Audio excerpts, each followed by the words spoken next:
pedir que a Inaya faça a nossa oração de início hoje e, em seguida, passar uma palavra para o bispo, tá?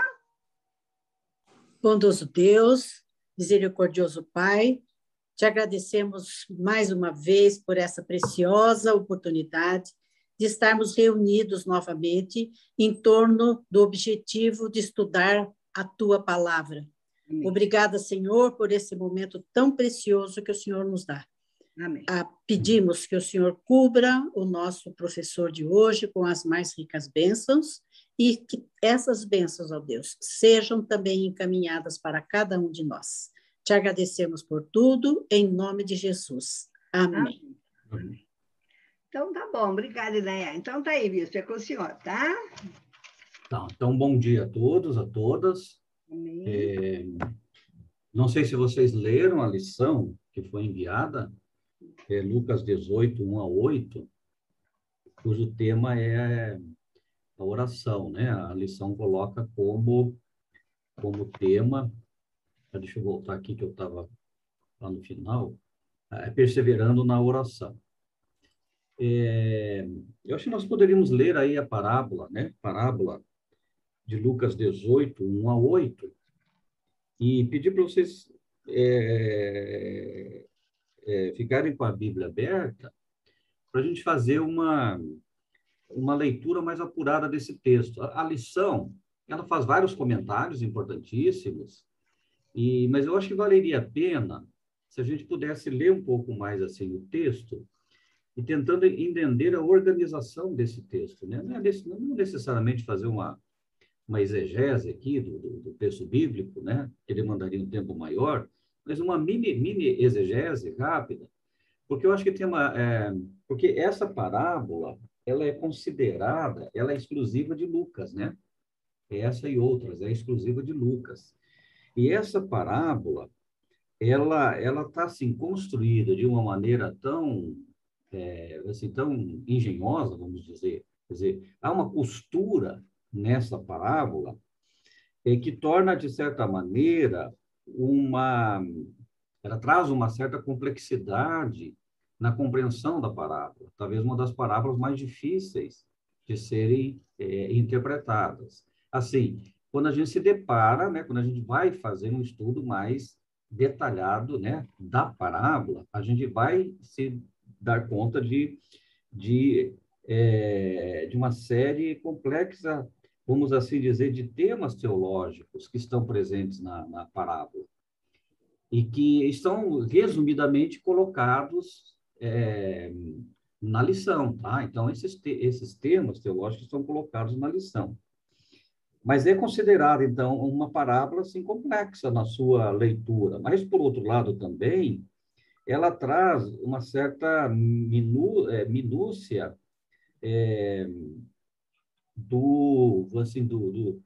no enredo, né? No enredo da parábola.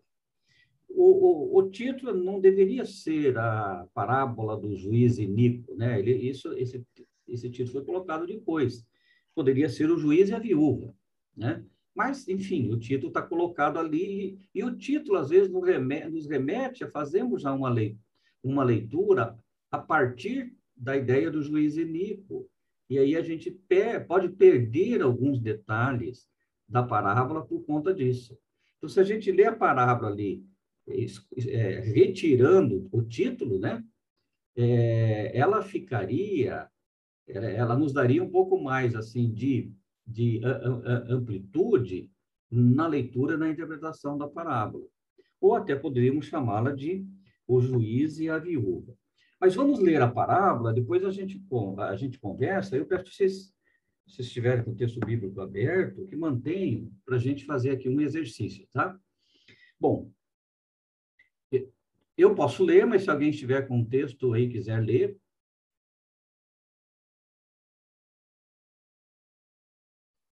Então, acho que eu faço a leitura, tá? Posso ler se o senhor quiser. Tá, então leia agora. Disse-lhe Jesus uma parábola sobre o dever de orar sempre e nunca esmorecer. Havia em certa cidade um juiz que não temia a Deus, nem respeitava homem algum. Havia também naquela mesma cidade uma viúva, que vinha ter com ele, dizendo: julga minha causa contra o meu adversário. Ele, por algum tempo, não a quis atender. Mas depois disse consigo: bem que eu não temo a Deus, nem respeito a homem algum. Todavia, como esta viúva me importuna, julgarei a sua causa para não suceder que, por fim, venha a molestar-me. Então disse o Senhor: considerai no que diz esse juiz iníquo. Não fará Deus justiça aos seus escolhidos, que a eles chamam dia e noite, embora pareça demorado em defendê-los? Digo-vos que depressa lhes fará justiça. Contudo, quando vier o Filho do Homem, achará porventura fé na terra? Certo. Olha, então, que interessante essa parábola, talvez até fosse o caso da gente ler mais de uma vez, né? Ficar lendo e destacando palavras, assim, para a gente entrar na tessitura do texto. Mas olha aqui, ó, dá uma olhadinha no que vem antes, no capítulo 17. Capítulo 17, o texto anterior, do versículo 20 em diante, fala da vinda do reino de Deus. Então, os fariseus questionam Jesus sobre a vinda do reino de Deus. Então, ele responde esse questionamento sobre a vinda do reino de Deus. Na sequência, ele conta, ele fala da parábola do juiz e da viúva, né? Do juiz e da viúva, a parábola que nós acabamos de ler. Então, a gente pode dizer assim, que quem são os ouvintes? Quem é o auditório, né? Olha, com certeza, os religiosos da época, os fariseus, que aqui estão questionando, né, a Jesus, e os discípulos, logicamente. Então, ele fala da vinda, né, do reino de Deus, na sequência, conta essa parábola, que, logicamente, é dirigida especificamente aos discípulos, né? É dirigida mais aos discípulos. E olha o que vem na sequência. Na sequência, ele fala de outra parábola. E aí ele volta a citar os fariseus, que haviam perguntado anteriormente sobre o reino de Deus. Então, há uma outra parábola, que é a parábola chamada do fariseu e do publicano, que vocês conhecem bem, né? Então, enquanto o fariseu se acha é, é, se acha é, justo, assim, religioso, enfim, o publicano, pelo contrário, o publicano não se julgava digno, inclusive, de abrir os olhos, né? Enquanto estava orando, ele ficava longe do templo, enfim, porque se considerava um pecador, mas não deixava de buscar, né? Não deixava de buscar por meio da oração a Deus. Olha, alguém está dizendo que não está ouvindo. Eu acho que era, eu não sei quem é. Olha, pode achar que eu olho aqui. Ah, está dizendo que não está ouvindo. É a Joé. É, Então, mas deve ser problema dela lá, né? é dela. Não sei se alguém pode falar com ela, Oh, pelo WhatsApp, talvez, não sei. é.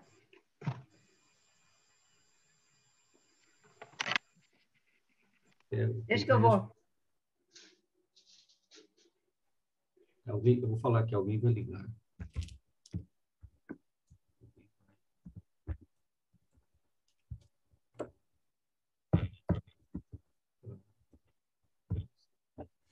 Bom, vamos continuar aqui, então.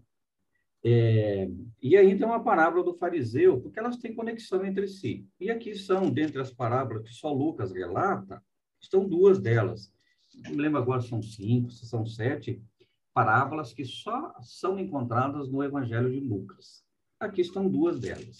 Então, olha lá, vamos fazer aqui uma leitura da seguinte maneira. Vamos tentar ver se a gente enxerga esses aspectos aqui no texto, tá? No texto. Deixa eu só marcar aqui, eu tinha feito essa. Vamos lá, então. Vamos pegar a primeira estrofe ali, então, a partir do versículo 2, tá? Então, a partir do versículo 2. Olha como está construída a descrição. Então, começa, né? Em certa cidade havia um juiz, então, portanto, vamos destacar a palavra juiz. Nesse primeiro versículo, havia um juiz. A Deus ele não temia, né? Fala que ele não temia a Deus. Então, vamos destacar a palavra Deus. Juiz em cima, Deus embaixo. Mas ele não temia também, ou não respeitava a nenhum homem. Então, a gente poderia colocar nesse primeiro versículo, as 3 palavras, juiz, Deus e homem. Então, é um juiz que não temia nem a Deus e nem aos homens, né? Nem aos homens, conforme a leitura aí que nós fizemos. Então, esse é o primeiro verso, né? É o primeiro verso. O segundo versículo, né? Que na verdade seria o terceiro versículo, né? Fala que havia também naquela cidade uma viúva. Então, destaca a palavra viúva. Então, ali do ladinho, viúva. Essa viúva, ela vinha ao juiz. Então, aqui tem o verbo ir, né? Ou vir, enfim. Coloca vinha, pode colocar vinha já, o verbo já conjugado. Então, essa viúva vinha ao juiz, né? Vinha ao juiz, ou ia ao juiz. Tanto faz. E ela ia pedindo, o que ela pedia era que o juiz julgasse a sua causa, ou dependendo do texto bíblico, vai estar vinga-me do meu adversário. Então, então coloque também a palavra vingar, né? Pode colocar a palavra vingar. Ela tem um adversário. Ela é uma viúva, então tem algum problema nessa relação aí. Então, assim, nós temos no primeiro versículo, juiz, Deus, homem. No segundo, viúva, vinha vingar, ou seja, viúva que vinha pedir vingança ao juiz. Agora vamos para o terceiro versículo, que seria o quarto, né? Novamente, ele se refere ao juiz. Ele não quis fazê-lo. Ele quem? O juiz. Então, novamente, coloca o juiz. Depois disse para si mesmo, embora eu não tema a Deus. Então, novamente, volta a palavra Deus. O juiz, Deus. E nem respeite o homem, né? O homem que é o ser humano. Então, olha que repete a mesma coisa do versículo lá, né? Do primeiro versículo que estamos analisando. Juiz, Deus, homem. Tanto no versículo 2 como no versículo 3. Então, é justo essa relação. Pô. Vem nessa simetria. Juiz, Deus, homem. Agora, olha o versículo 4. O versículo 5 seria a quarta frase que nós estamos olhando. Ela vai repetir a frase 2, né? A frase 2, o versículo 2. Que nós vimos lá, viúva, vinha, vingar. Agora, vai aparecer a mesma coisa. A viúva, que há uma inversão, né? Aí vem a viúva que vem, então, para pedir vingança. Então, a viúva, vingar e vinda. Ou seja, aí a preocupação já do juiz. A viúva pedia vingança e ela fazia isso insistentemente. Tá? Então, ficaria assim, viúva, vingar, vinha ou vinda, né? Se referindo ao verbo ir, verbo vir. Dá para entender essa simetria? Então, olha, são 4 versículos que eles vão repetindo. Na verdade, eles repetem, né? O versículo 2 repete no versículo 4, o versículo 2 se repete no versículo 3. o versículo 4 se repete no versículo 5. E temos aí a parábola, o que poderia ser a parábola original, né? E olha só como é problema quando coloca lá na frente, como título, juiz iníquo, né? Por quê? Porque já nos leva a fazer uma leitura meio que pronta da parábola. Embora, logicamente, que aqui está evidente, vai ficar evidente que o juiz, ele parece que favorecia o adversário da viúva, né? Bom, então, essas são as 4 estrofes, assim, vamos assim dizer, da parábola.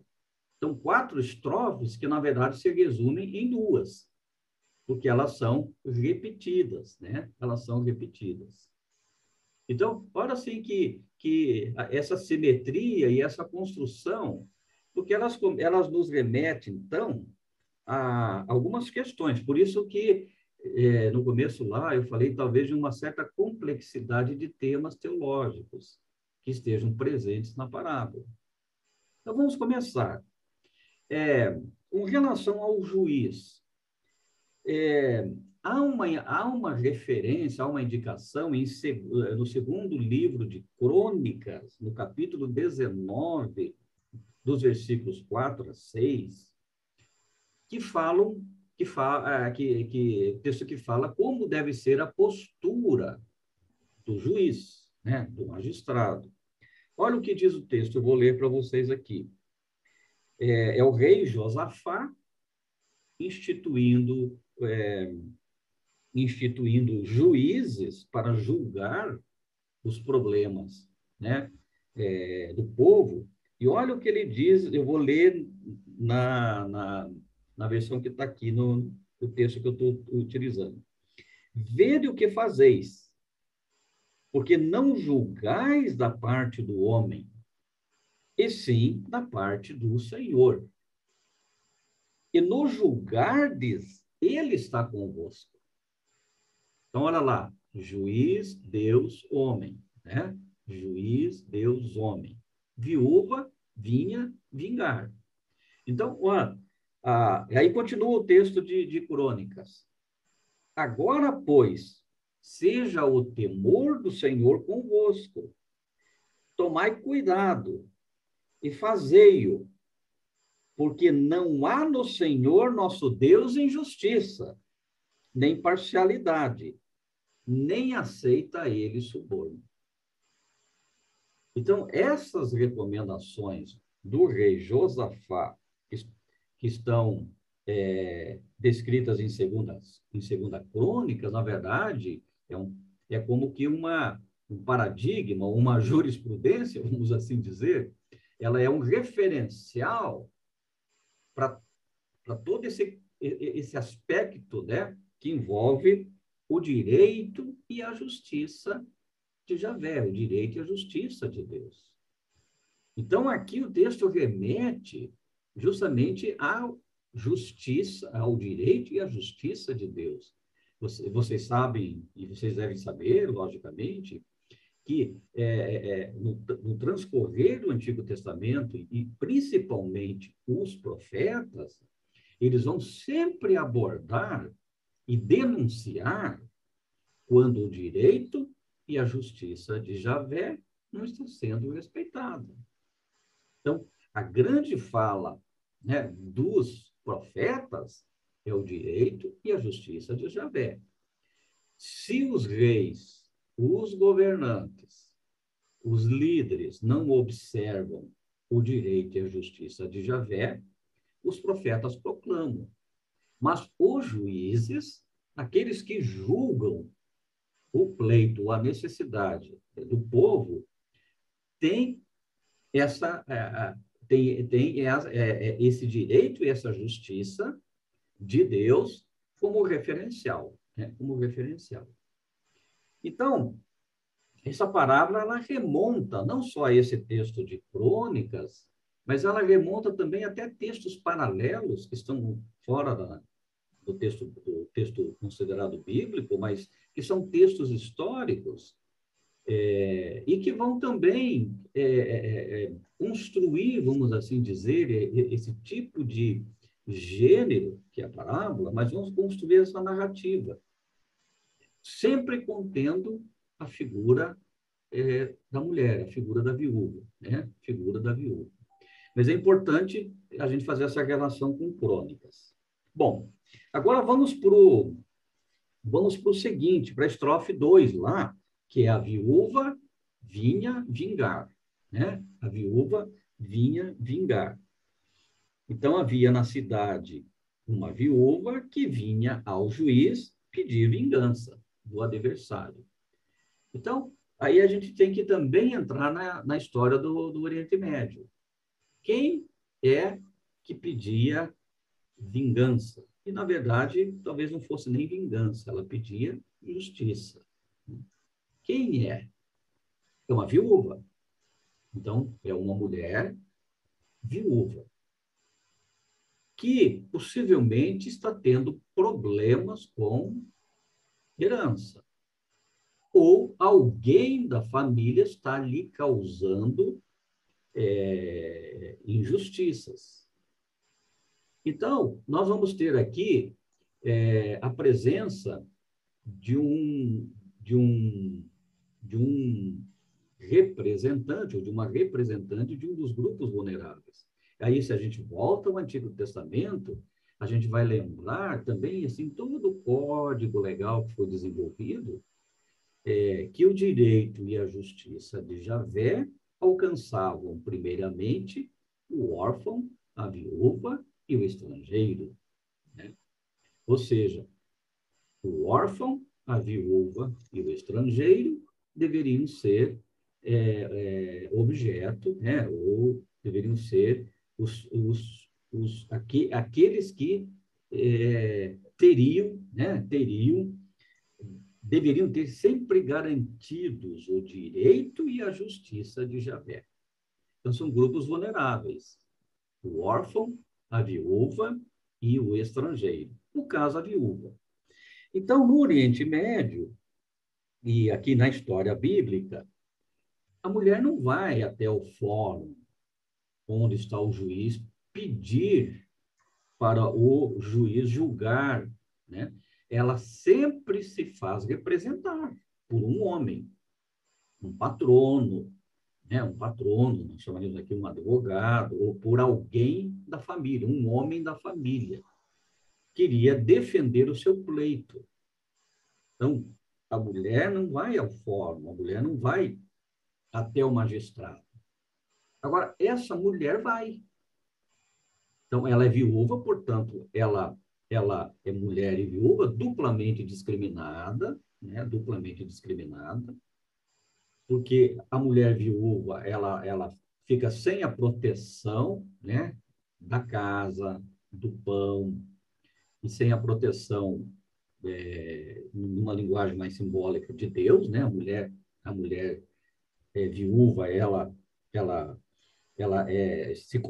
é colocada numa situação de maior vulnerabilidade do que a mulher em si, né? Mas essa mulher, ela vai, é lógico que ela vai ao fórum, rompendo todas as barreiras culturais. Mas ela não se aproxima do juiz, ela não sequer se aproxima. E se tentar se aproximar, ela vai ser presa, né? Mas ela tem esse papel, né? Ela exerce esse papel, e aí, por isso, então, a revista vai falar da perseverança. Então, ela na verdade, estava lutando pelos seus direitos, né? Ela estava lutando pelos seus direitos. Tudo indica que tem a ver com propriedade, com herança. A herança a qual ela tinha direito, algum parente havia reivindicado. E, possivelmente, o juiz estava sendo mais favorável ao familiar, homem, que conseguia adentrar, vamos assim, até a presença do juiz, coisa que a mulher não conseguia, a viúva não conseguia, mas que ficava de fora falando com o juiz, né? Ficava de fora falando com o juiz. Então, essas questões, elas precisam ser colocadas para a gente entender um pouco, para a gente entender essa métrica, né? Essa métrica. Então, o que a mulher está fazendo? A viúva está fazendo? Ela está lutando pelos seus direitos, né? Ela está lutando pelos seus direitos. Ela está lutando por justiça. Não está necessariamente pedindo vingança. Talvez a melhor tradução fosse que ela busca justiça. Ela busca nada mais daquilo que lhe pertence. Então, não é necessário uma vingança, mas é, sim, a busca pela justiça. Bom, aí a gente vai para a estrofe 3, que a gente vai encontrar novamente o juiz, Deus, homem. E aí a gente já vê o juiz começa a relutar. O juiz começa a relutar. Essa mulher vem todo dia aqui, fica falando lá de fora.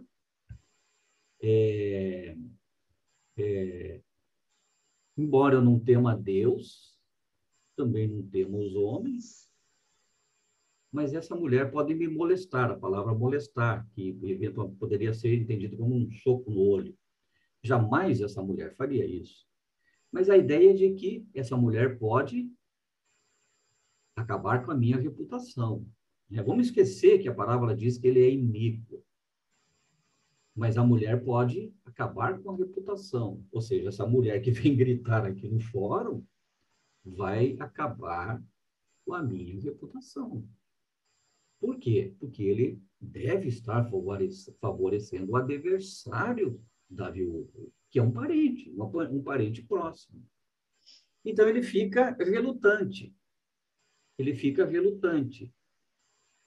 E aí, ele começa, então, a pensar que, embora não tema a Deus, então aquela recomendação de Crônicas não lhe serve, ele não está ali para defender o direito e a justiça de Javé, que é dirigida ao órfão, à viúva, ao estrangeiro e aos empobrecidos aos que são submetidos a situações de vulnerabilidade, dignidade humana, etc., ele começa a refletir. E, preocupado, então, né? Ele está relutante, e na estrofe 4, ele se mostra preocupado justamente com o fato de que a mulher pode destruir a reputação, se é que ele tem alguma reputação, mas que ela pudesse destruir a sua reputação. Então, daí a ideia que a revista vai nos trazer da perseverança, né? Da perseverança. Então, ter perseverança na oração, né? Ter perseverança na oração, ter perseverança na busca, né? Na busca pelos seus direitos. Agora, como que a gente pode, então, compreender, como é que a gente vai interpretar tudo isso? Então, aí os versículos 6, 7 e 8, né?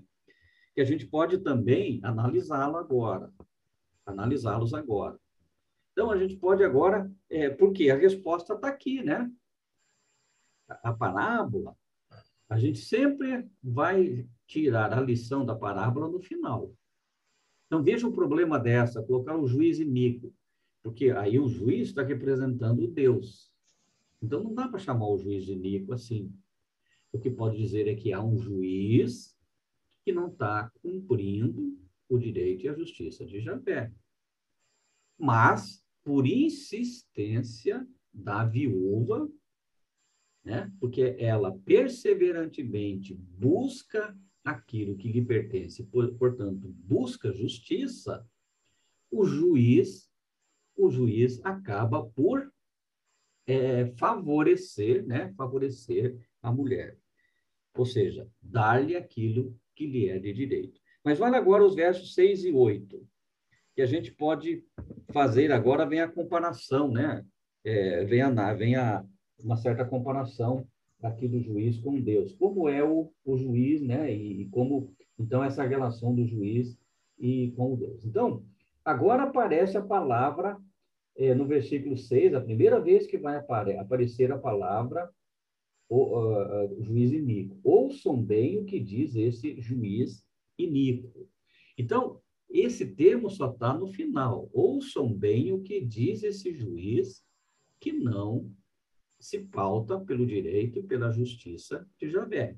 Então, ele julga seu bel prazer. Será que Deus fará justiça aos seus escolhidos, que a eles chamam dia e noite, embora pareça demorado em defendê-los? Então, a gente poderia começar a fazer o seguinte, uma primeira frase: não executará Deus a justiça dos seus eleitos? Então, aqui pensando no futuro, né? Não executará Deus, não fará Deus justiça aos seus escolhidos, pensando no futuro. Aqueles que clamam a Ele dia e noite, o presente. Então, aqui, os seus escolhidos, que clamam a Ele dia e noite, presente, não executará Deus a sua justiça, né, dos seus escolhidos. Então, o futuro. Então, futuro, presente. Depois também fala, também ele é tardio em irar-se com eles, né? Que é a frase seguinte. Também é tardio em defendê-los. Que aparentemente a justiça de Deus tarda, né? Para aquele que está, no caso da viúva, estava demorando que a justiça de Deus se fizesse. Então, é o presente. Mas, afirma a parábola, eu vos digo que ele executará a justiça em favor deles expressamente. É o futuro. Então, qual a relação aqui? A relação é que a figura do juiz, então agora chamado de iníquo, porque deixa de cumprir a justiça e o direito de Javé, representa Deus, né? Não. A resposta está onde? Que Deus sempre fará justiça àqueles que lhe buscam e que são justos, né? Mesmo que aparentemente está tardando, a justiça será feita. Então, a interpretação da parábola, ela está colocada nesses versículos. E aí remete para aquilo que Jesus havia dito lá no capítulo 17. Contudo, o Filho do Homem, quando vier, né, quando chegar o reino de Deus, quando o Filho do Homem vier, encontrará fé na terra, ou seja, quando o Filho do Homem chegar, encontrará os escolhidos, ou aqueles que estão comprometidos com a justiça lá do reino de Deus, confiantes, ou, na linguagem da lição, né, em oração, perseverando em oração, ou eles terão deixado de orar e deixado de lutar pelos seus direitos, pela justiça, por aquilo que confere, né, a vida digna, né, na linguagem bíblica. Então, é a pergunta que é colocada, né, para os discípulos, né, para os discípulos. E aí, na sequência da parábola, vem justamente a diferença entre o justo e o injusto. Quem é o justo? O justo é o publicano, que se considera pecador e que não se acha merecedor da graça e da justiça de Deus. Esse será ouvido por Deus. A justiça de Deus lhe será feita, mesmo que aparentemente tardiamente. Então, essa construção, ela vai sendo feita para mostrar que a oração é o ato de buscar a Deus, né? De buscar o juiz, o supremo juiz, buscar a Deus, para que ele possa atuar na história a fim de nos ajudar a superar as coisas que atingem a nossa dignidade humana, mas nós, mesmo que aparentemente demore, porque a gente olha muito o Cronos, né? A gente olha o cronômetro, mesmo que aparentemente demore, ela não tardará, né? A justiça de Deus não tardará em nos alcançar. E isso é a perseverança, né? Essa perseverança. Se a gente olha para a mulher, para a viúva, ela conseguiu o seu pleito porque ela perseverou. Ela ia todos os dias lá no fórum falar com o juiz, tentar falar com o juiz. E a ideia da perseverança é isso, é perseverar porque acredita, né? Porque acredita na justiça de Deus, né? Na justiça de Deus, no direito e na justiça de Deus. Então, aí a lição vai propor justamente a importância da oração. Agora, é importante pensar, olhar que não é uma oração intimista, né? Uma oração medrosa. Pelo contrário, quem ora? Quem insiste na oração? Quem persevera na oração? É quem tem coragem, não é o medroso. Quem persevera na oração é quem tem coragem. Coragem de reconhecer as suas limitações, coragem de entender a complexidade da vida, a contrariedade da vida, coragem para assumir que há injustiças e coragem para se comprometer com o reino de Deus. O reino de Deus que é anunciado, né? Lá quando os fariseus perguntam. Então, e a gente até poderia, então, fazer uma relação aqui de alguns temas, que são, eu falei dos temas teológicos. Então, primeiro, o fato de que a oração vence o medo, né? A oração vence o medo. A oração é a força daquele que está abatido, mas que não se deixa abater. Então, a oração vence o medo.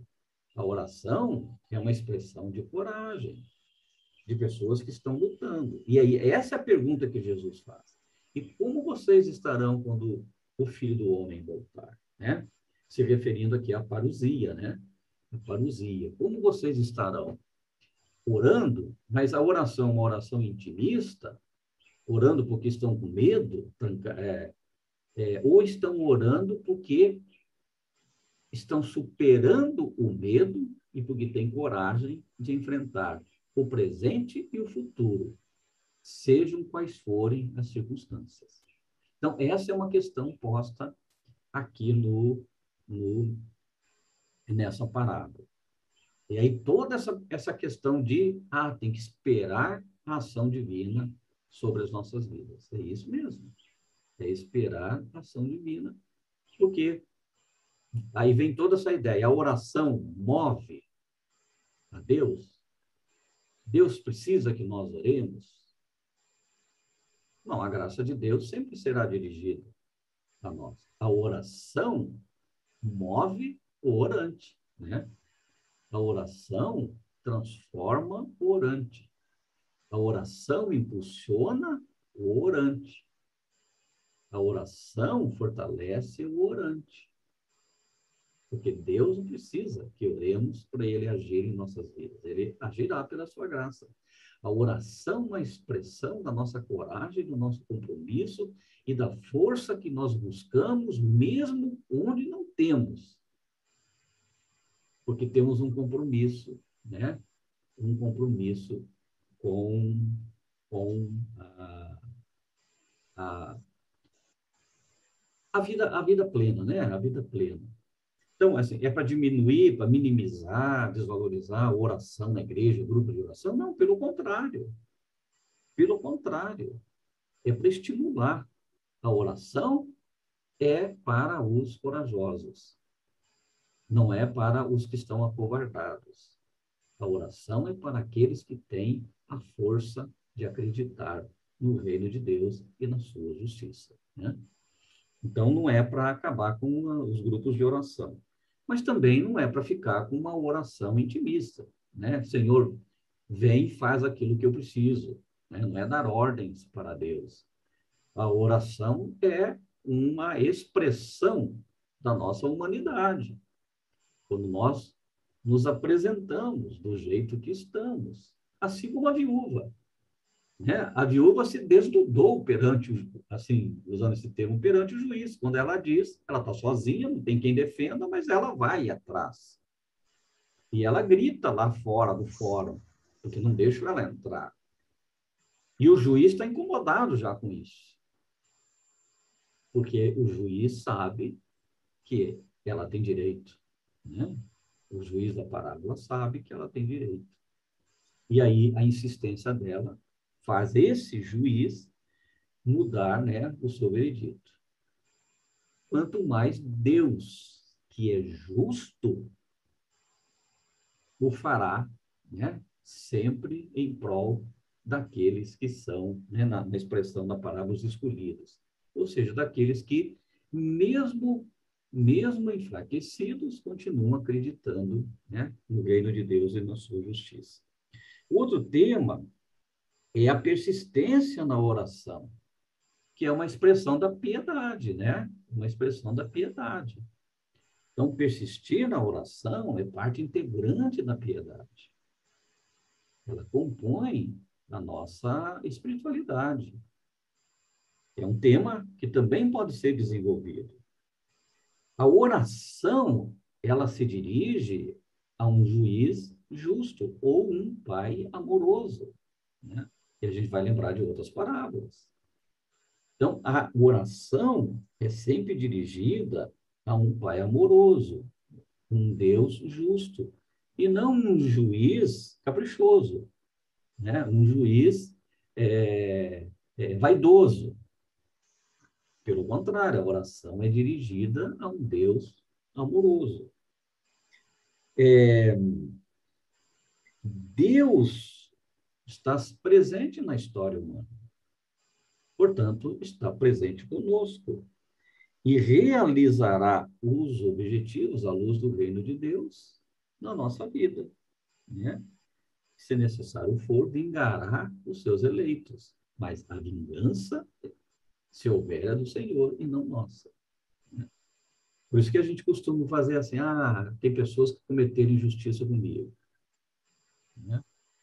Acho que todos nós vivenciamos aqui, eu já vivi muito isso. O que eu faço? As pessoas que eventualmente cometerem injustiças comigo, à luz do meu entendimento, eu coloco no altar de Deus. Aqui, no altar de Deus. Se é para julgar e para vingar, que seja Deus. Eu não farei isso. Mas eu vou guardar comigo as boas lembranças. Eu vou guardar comigo as pessoas que me abençoaram ao longo da minha vida.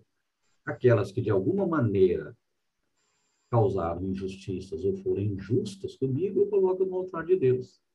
E resolvo o problema. Não é mais meu, é de Deus. Se Deus vai julgar, se Deus vai vingar, eu não vou nem ficar sabendo, nem quero tomar conhecimento, né?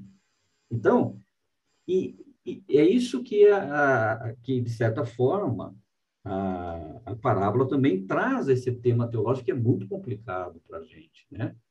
Que é muito complicado. Quando a gente fala de justiça e a gente entra na vida relacional, vivencial da igreja, a gente vai ter esses problemas.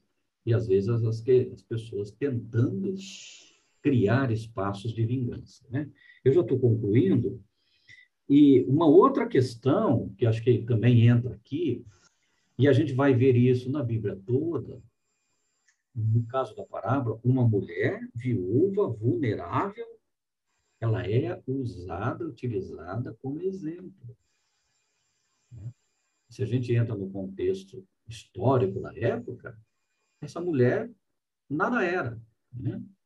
Viúva, ela está abandonada, mas ela luta, ela ousa lutar, ela tem coragem, ela tem fibra, porque ela acredita na justiça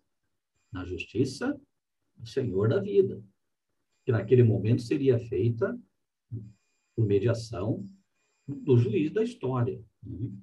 Então, uma mulher é usada como exemplo.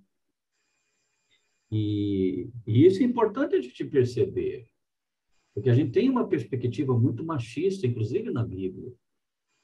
Mas há muitos exemplos, e talvez os principais exemplos de luta, de busca, de perseverança, são tiradas de histórias que envolveram mulheres, né? Ou vulneráveis, né? Vulneráveis. Então, vai aparecer muitas vezes a figura da mulher viúva, como protagonista na história e como exemplo para nós. E para concluir, então, que o clamor pedindo vingança requer sempre um autoexame, aquilo que eu já comentei. Então, nunca deveríamos pedir vingança, né? A vingança, se houver, é do Senhor, mas que nós, sim, deveríamos pedir, por justiça. E, sobretudo, perseverar naquilo que é, valor da fé, da espiritualidade e da vida cristã, para que não fracassemos em conservar a fé. E quando o Filho do Homem voltar, nós estaremos firmes ou firmados, né, nas nossas convicções, alimentados pela oração, não uma oração intimista, medrosa, mas a oração corajosa, comprometedora e que nos disponibiliza, né, para servir ao Senhor. Então, alguns desses assuntos estão na revista, na lição? Estão, tá? Estão, né? Principalmente perseverança, oração, vai falar muito disso, vai falar da justiça. Então, são temas que estão lá presentes. Eu optei por fazer essa leitura da parábola, porque, assim, é uma das parábolas mais difíceis, realmente, de se ler, de se interpretar, e se a gente for buscar outras fontes, né? Outras fontes. Mas é uma exegese, uma análise muito legal de ser feita, né? Que toma muito tempo, lógico, mas é muito interessante. Eu nem cheguei aqui a trazer os termos gregos, por exemplo, traduzi-los, trazendo o sentido primitivo, que seria muito bom também. E aí vai corroborando e vai crescendo, né? Essa leitura que a gente faz. Mas a lição que fica é essa: perseverança. Perseverança à luz do reino de Deus.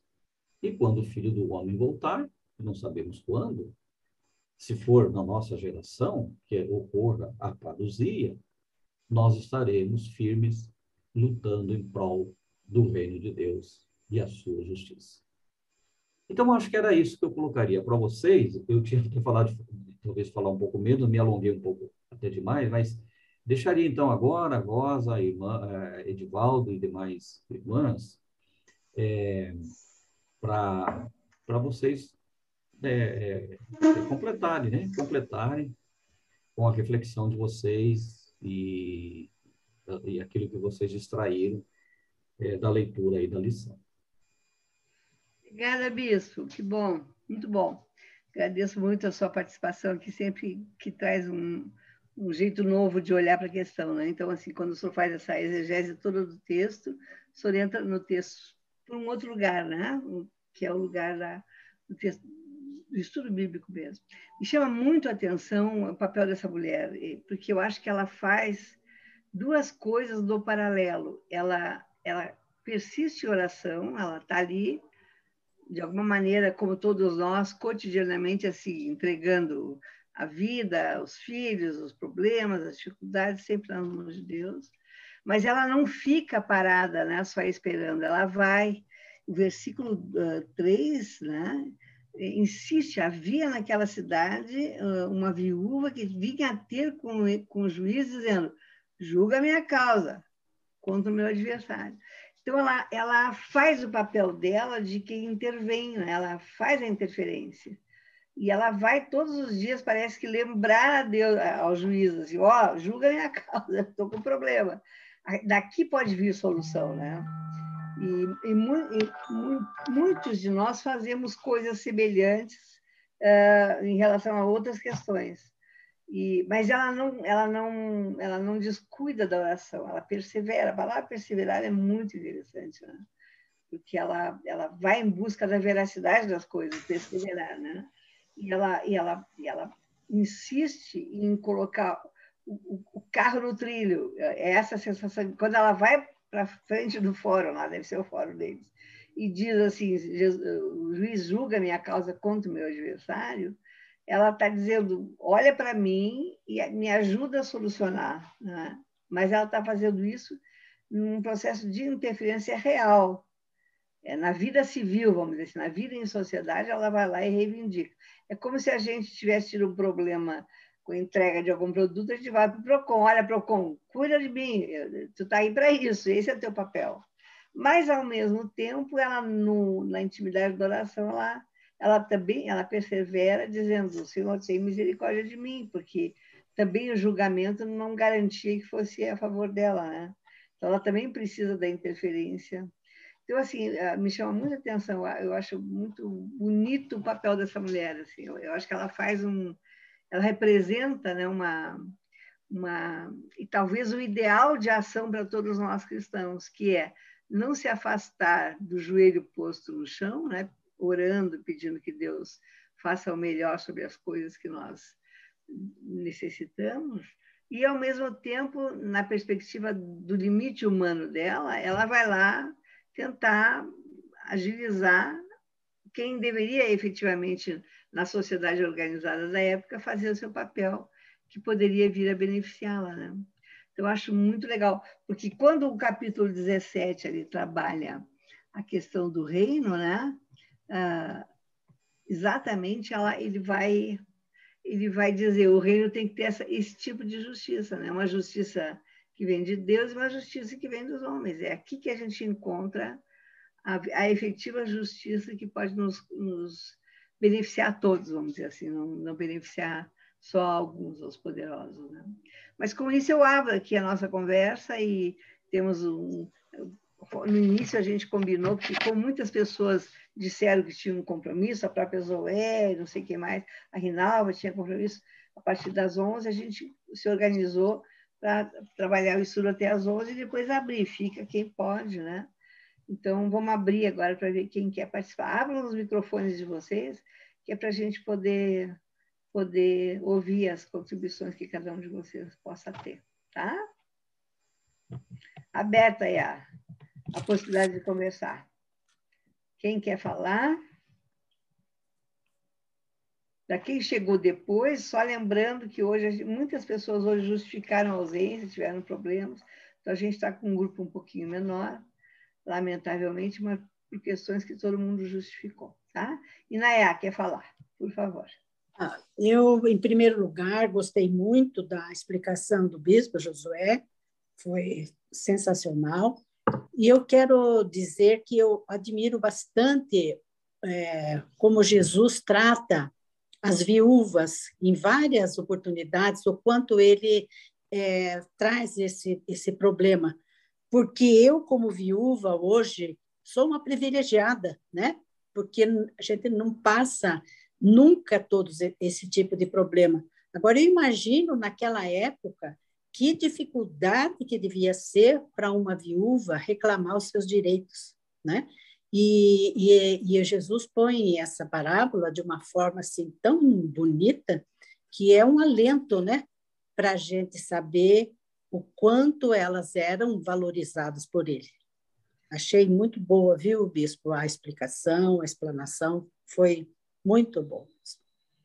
Porque, na verdade, o bispo deixou isso muito claro, né? São os 3 grandes problemas que continuam sendo problemas para nós na estrutura da sociedade, né? Que é o órfão, a viúva e o estrangeiro. Hoje, mais do que nunca, nós estamos assim, enfrentando a questão do estrangeiro. Ontem eu fiquei assim paralisada na frente da televisão quando eu vi a comunidade europeia, eles se organizam num grupo, né? Todos os países da Europa, que estão ali próximos do Afeganistão. E a boa parte dos países que fazem fronteira, ou quase fronteira, estão apressando-se em colocar muros para que os afegãos que saiam, porventura consigam sair, porque o primeiro problema é conseguir sair, né? Mas se conseguirem sair, via Paquistão, via os países mais próximos, por exemplo, a Grécia colocando muros, não é? Aquilo que nós, lá na Segunda Guerra, construímos e depois conseguimos demolir na Alemanha, enfim. Parece que a sociedade não avança no sentido de organizar o problema do estrangeiro, né? Então, isso é uma tragédia. Então, essas três figuras, o órfão, a viúva, como bem disse a Nayá, e o estrangeiro, eles vão acompanhar toda essa compreensão do Novo Testamento, né? A reivindicação dos direitos dessas figuras. E a gente não precisa ir longe, né? Nós vivemos isso hoje nas três situações. As mulheres nem precisam ser viúvas para serem alvo do julgamento da sociedade, né? Com os feminicídios, com tudo isso que a gente está acompanhando aí, né? Legal, Inaya, boa a tua fala. Que mais, gente? Quem? Ellen, Zoé, Ivonete. Fale, né? Só que eu acho que as viúvas deviam ser mais paparicadas hoje. Porque deram uma bela contribuição, botaram o filho no mundo, ajudaram a sociedade a se organizar. Tá certo. No geral, tem mais idade, são idosos. Tudo isso é verdade, né? Também acho. E quem sabe... Brincadeira, viu? Brincadeirinha. Não, brincadeirinha. Eu fico pensando assim, quem sabe quantas delas aguentaram maridos péssimos, né? Ficam viúvas e não ficam bem, porque não tem como sobreviver, enfim, essas coisas todas. Vamos lá, quem mais? Edivaldo?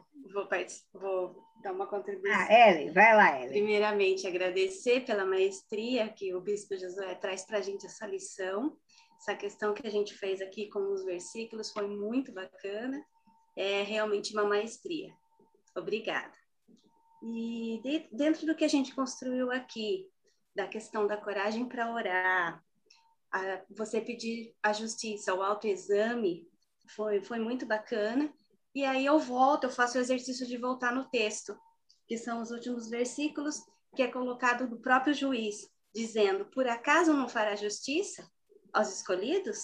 Tardará essa justiça? Não, ela não tardará. Então, eu fiz esse exercício com algumas coisas que foram construídas aqui, voltando para o texto bíblico. Então, realmente, nós fizemos aqui uma coisa muito, muito interessante, muito edificante. Legal, Ellen, que coisa boa, né? Bom quando bate no coração da gente, assim, e a gente pega por um lugar que constrói, né? Isso é muito legal. Tá bom, vamos lá. Zoé, Ivonete está quietinha. A Ivonete hoje está coordenando aí a coisa da gravação e tal, mas tem que falar igualmente. Não precisa ficar sem falar, Ivonete. Vamos lá. Deixa eu só fazer um breve comentário. O que me chamou bastante atenção foi, na exposição do bispo, foi o fato de nós colocarmos o nosso problema no altar, o nosso problema, né, o problema ser julgado no altar de Deus. Esse ato de colocar no altar de Deus aquela pessoa que te fez algum mal nos liberta também, né? É um ato muito libertador. Você se livra do peso da vingança, ou do peso da justiça. Então, Deus é que vai fazer a justiça e a gente se livra. Isso é muito bom, viu? Isso é sensacional, né? É assim, em vez de eu ficar preocupada com o outro, eu passo adiante, porque, né? E é engraçado, porque quando a gente consegue fazer isso, a gente também consegue olhar com mais amorosidade, né? Para esse outro, que é o sujeito que nos incomodou, que nos perturbou, enfim, que nos fez o mal, né? Quer dizer, lidar com o mal, a melhor maneira de lidar com o mal é entregar para quem é o dono do bem, né? Que é Deus, ó, cuida para mim, porque eu não sei fazer isso. Isso é muito legal mesmo. Muito bom, Ivonete. Tu queria falar, Inaya? Pensei que tu tinha. Tá bom. Zoé, alguma coisa? Edivaldo está pedindo a palavra? Sim. Então, tá bem. Eu também acompanho a Inaya e a Ellen, no sentido de que o Bispo José faz uma bela exegese, né? Acho que um exercício assim, fui assim, anotando aqui os pontos, fazendo uma estrutura também a partir da fala dele, e fui acompanhando à medida que você ia desenvolvendo a versão do texto bíblico que eu tenho aqui, né? Por exemplo, a Bíblia de Jerusalém, que eu estou com ela usa o conceito de justiça. Ela não usa o conceito de vingança, né? Pegando a ideia de que você já explicita, né? Que vem desde do livro de Crônicas, né? O direito e a justiça é de Deus. É como você explicita no primeiro momento. Depois, tem uma referência aqui que talvez valha a pena a gente, assim, partilhar no contexto da exegese. Aqui na Bíblia de Jerusalém, há uma referência a Eclesiástico 35, 18 e 19, onde o subtítulo do capítulo 35 é a justiça divina. E lá pelas quantas diz assim, ele não considera as pessoas em detrimento do pobre e ele ouve o apelo do oprimido. Não despreza a súplica do órfão, nem da viúva que derrama o seu pranto. E depois esse é o versículo que ele faz referência aqui, em forma de pergunta. Não correm as lágrimas da viúva pelas faces e o seu grito não é contra aquele que as provoca? Né? Essa passagem do texto de Eclesiastes. Qual é o capítulo, Edvaldo? É o capítulo 35, Eclesiástico 35, versículo 17 e 18. Me desculpe, 18 e 19. É que o eclesiástico é da Bíblia de Jerusalém, no caso é da Bíblia católica, tá? A gente não tem, né? Nós não temos. Não tem esse. Mas é interessante, eu não citei aqui, inclusive essa parábola está no Eclesiástico. Do Eclesiástico, né? Então, eu acho que essa reflexão que o Bispo Josué faz conosco, ela tem uma riqueza muito grande, porque quando aqui aparece a questão e o Bispo José trouxe esse termo da parousia, né, da espera, da expectativa da vinda, né? Então, há um comentário que faz alusão assim, ó. Talvez essa adaptação reflita o cuidado de explicar a demora da parousia, né? Quando o texto diz assim, digo-vos que lhes fará justiça muito em breve. Mas quando o Filho do Homem voltar, encontrará fé sobre a terra? Né? Quer dizer, então, aqui tem essa noção do tempo, acho que o Bispo José traz essa dimensão da temporalidade, da parousia, né? Da realização dessa justiça, poderíamos dizer, definitiva, num contexto adverso como o nosso, né? Como nós já citamos aqui, né? Das guerras, da criação dos muros, dos nossos contextos difíceis, né? Que efetivamente estamos vivendo. Então, como é que a gente pensa essa questão da justiça enquanto reino, né? Do direito e da justiça enquanto direito e a justiça de Deus, né? Então, eu queria mais, assim, reconhecer, só trazendo esses pontos, assim, no sentido da beleza da interpretação, Bispo José, que você faz conosco nessa exegese desse capítulo 18 de Lucas. Muito obrigado. Valdo, desculpa, eu estou com a Bíblia de Jerusalém aqui, não peguei o capítulo de novo. Diz outra vez, que número é? É capítulo 35, versículo 18 e 19. O versículo vem em forma de pergunta, né? Não correm as lágrimas da viúva pelas faces, e o seu grito não é contra aquele que as provoca, né? Lindo esse texto. Só para a gente se dar conta que é sempre legal a gente ter mais de uma versão da Bíblia, né? Porque as traduções são diferentes. às vezes elas são mais fáceis da gente pegar o sentido. E eu tenho várias aqui. Mas essa Bíblia de Jerusalém, Depois empresta a Bíblia de Jerusalém. É uma beleza, porque ela é comentada, né? Então, assim, ela traz todas essas contribuições. Por isso que o Edivaldo foi lá. Muito legal. Tá bom, vamos lá. Quem mais? Zoé quer falar alguma coisa? Só Zoé que não falou? Não, tá quietinha hoje. Tá bom, tá quietinha.